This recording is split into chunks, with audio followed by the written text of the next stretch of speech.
Good Tuesday evening. Excuse the bad lighting. Welcome to Vickers Speaks. We're here just giving you nuggets for life. Small little nuggets to live off of, principles, just different things that come to mind that can help all of us get through each day, really. Typically, I post at night because that's normally when I have the most time once my day is over with. And with the title of this particular video is, rejection and the fear of failure. My first video of this year was, getting out of your own way. 2017 is the year of action, the year of getting out of your own way. And with that being said, with you wanting to get out of your own way, man, you have to be able to take in-depth looks at different things that you may have done wrong in the past, or things that may have held you back in the past. And since 2017 for me is a year of action, a year of getting out of my own way and really pursuing those things that I want. One of the things I have to look at is I have to look at what were the things that kept me from pursuing and getting those things that I want and going forward in my life. Well, as I began to look and talk it over with my wife and all these other different things, I came to find out that there are issues that I have as far as rejection and the fear of failure that I have let hold me back. Now, I say that how I have, not some more light, praise the Lord, that I've let hold me back. This is just like a real time for me, is a real time of transparency, and hopefully this helps somebody who may be going through the same thing. As a young boy growing up, I came from a great family, a very, very good family, a family that loved me, that showed me how to love others, and showed me how to invite more people into the family, and how extended family becomes like regular family. So I had a great, great childhood. I think one of the things, though, within my childhood that affected me even until my adulthood was that the word no really, really, really affected me, and it affected me in more ways than what I actually thought. Going to my parents for things, hey, I need this, and then the answer would be no, I don't have it. We can't do it this time. These things which I heard over and over again, that after years and years and years of, virtually getting the same answer, stopped me from even asking and stopped me from even expecting. And I didn't realize how much this triggered and how much this carried over into my adult life. I just wouldn't ask. I would see something, I would see something I want.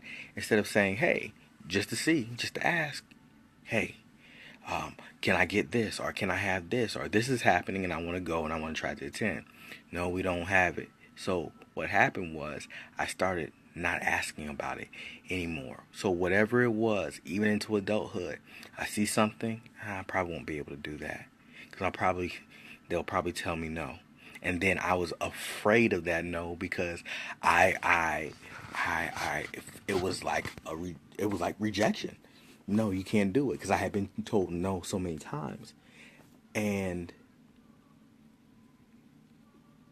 it really, really, really stopped me from pursuing a lot of different things that I could have until I would say, um, excuse me, until I would say last year. Um, Last year, around the summertime, I applied for a job that I didn't think I was necessarily qualified for. My wife, she encouraged me to do it, and I got an interview, and I made it to the final rounds of that interview. I didn't think I was even able to do it, let alone get to the final rounds of the interview. I did not get the job, and I was deeply saddened by it. However, it was, I can honestly say it was the process of taking that first step into, okay, they may have said no, but I made it deep into a process, which means I do have the ability, I do have the wherewithal to be able to do this job, to be able to do these and take care of these responsibilities that these people might be asking for. So that was just the start. That was just a start, and now I'm coming to a place where if no happens to me, then that's only one no. And I know I might have to go through 100 no's to get a yes, but I will keep going to get that one yes. So now I'm not going to stop asking, even though there were days and there were times where it's like, oh, okay, I don't know if I can do this. I don't know. But I continue to press, press, press, press. So if you are dealing with something like this, rejection, the fear of failure, thinking that you're not going to be able to do it, and if something goes wrong, there's nothing wrong with that. There's nothing wrong with failure. Failure is just another key to success, and I'm learning that. If you fail at something, if you get it wrong, if you make a mistake, well, then you know how to do something better the next time. You know how to take the job or take the responsibility to the next level. So there's nothing wrong with being able to fail. Fail is a major key and a major failing, excuse me, failing is a major key and a component to succeeding. If you don't fail, you can't succeed. Because a person who always succeeds, when they fail, they won't know how to get back up. But a person who fails, when they have that opportunity and they succeed, then the sky's the limit for them because they know the different avenues. So I would like to say, listen, keep asking, even if it's no. Even if you feel like you're losing expectation just to do anything or just to say anything in an area, keep asking. Raises, promotions, new jobs that you don't feel like that you're qualified for. Keep asking, keep applying. Something will happen. You may have had no, I don't have it. We don't have the money. We can't do it. X, Y, and Z. Keep on going. No, keep going. Don't let that fear of failure, don't let that fear of rejection, the fear of no paralyze you from going to the next level, greater. And like I said, for me, this was a situation where I really had to look at myself and to ask myself, why am I like that? Now I have to carry this for my children to make sure I'm able to, Daddy, can I have this or can I have that? To be able to say, hey, yes, we can do this. And not just to always give them, no, we can't do it because we don't have it. And let that always be the answer, because that can be discouraging and that can affect a person. Like our oldest daughter, my wife and I, our oldest daughter, when she was younger, there was nothing that she wouldn't ask for. Literally nothing. She would walk into an office, see something like a toy or a picture or some candy or whatever else, and she would ask for it. We were trying to teach her, it's like, you can't ask for everything. You can't. You sometimes just have to see it and don't ask or whatnot. But you know what? She would still ask.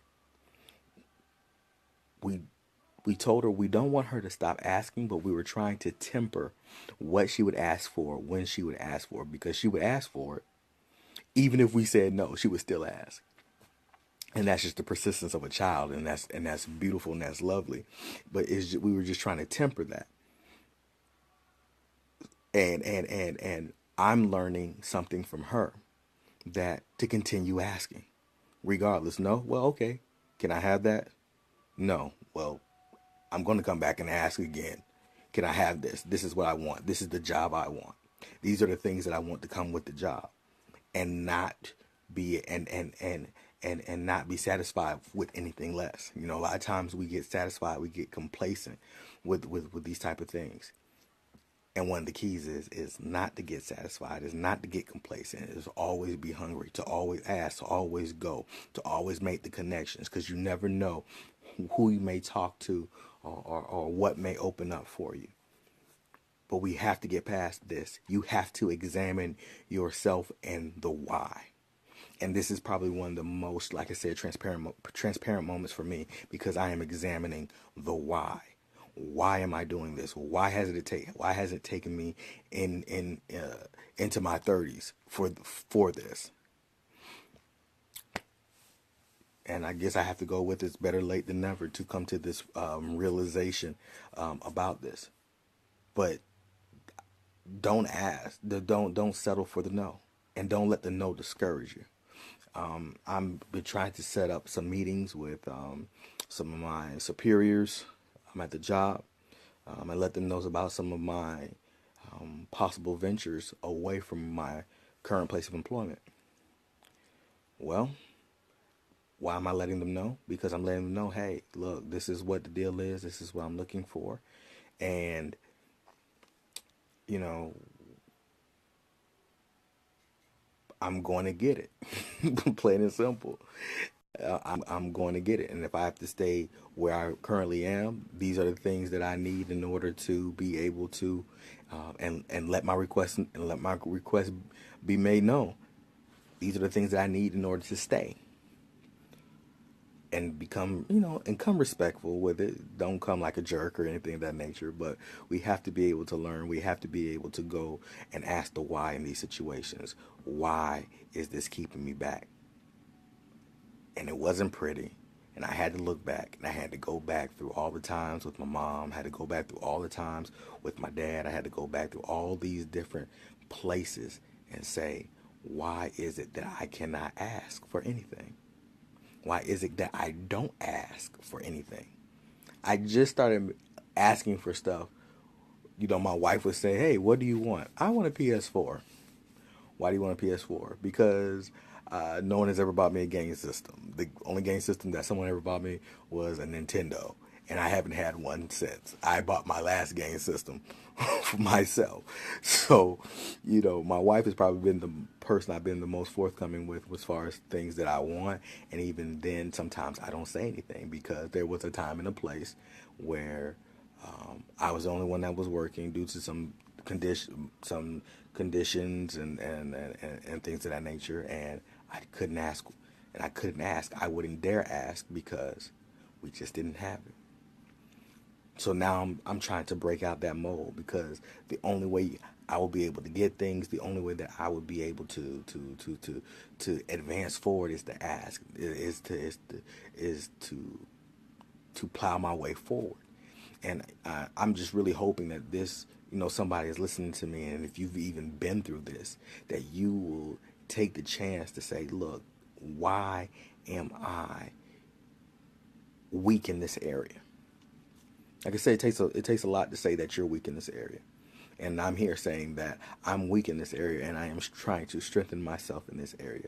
Let me go ask. Like when I went to go set up this meeting with one of my supervisors, before going into the office to try to set the appointment, I had to take some deep breaths before walking through that door, because I didn't know what to expect. I had to not psych myself out, but I had to be very conscious and very intentional about what I was about to go do, to make sure that I was walking in that place of saying, I will not let this fear of failure, this place of rejection, because the worst thing they can tell you is what? Because I'm starting to learn, the worst thing they can tell me is no, and I'm still in the place where I am, right?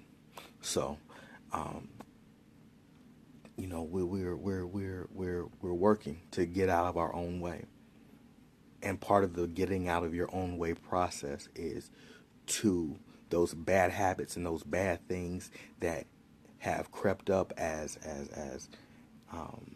characteristics or personality traits or whatnot. You really have to look why you do those things, and then if they are detrimental to your success, detrimental to you moving forward, you have to correct them and turn it around. And it is a very uncomfortable feeling. It is a feeling that you just have to face and overcome and conquer. Life was meant to be mastered. Life was meant to be mastered. Not just to kind of go through it at a whim, but to have purpose in it. I'm starting to dream again, and bigger visions are coming, and bigger ideas are coming. Just because I started like, let me see about this job, I'll apply for it. Or let me see about this, I'm going to go do this. And let me see about this, I'm going to go talk to this person. Things are starting to become a reality, and I'm starting to see again. Because sometimes what happens is, this is what happens. Sometimes what happens is that we get to a place where we're so caught up in rejection, we're so caught up in fear, that even our imagination and what we think, it seems to like disappear. Like, man, I used to have all these ideas. Man, I can't remember when I used to do this and whatnot. But then you open yourself up to these things, to apply interviews and having a new mentality of, I'm not going to let anything stop me. These are things just come flooding back.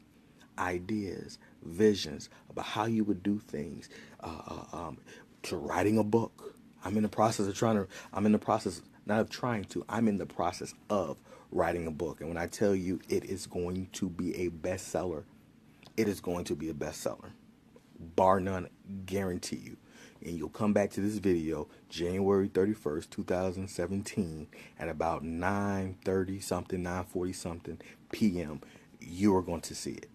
You heard it here first. I'm writing a book. It will be a bestseller. Plain and simple. Those are the things that I wasn't saying before. Those are the things that I'm saying now. That is how I am. That is just a piece of how I'm getting out of my own way. And that's just a piece of how, when it's time to go get published, when it's time to go distribution, the worst thing you can tell me is no. I'll peddle books out my trunk if I got to, when it comes down to it. But it will be a bestseller. It will be a great book, and people will buy it. Please excuse the gray hair over here, and long day at work and long day of adulting and parenting. But we're here live, Facebook Live. Thank you. Let me see. One thing real quick before I end, I always like to give shout outs to people. Okay. Shout outs to people who are out here, who are in this world, who are just, trying to go to the next level. I always want to shout people out. Byron and Kenyatta Cogdale, great friends, Memphis Fellowship. They have a dream to come back to the Daytona Beach area to start a church, and a very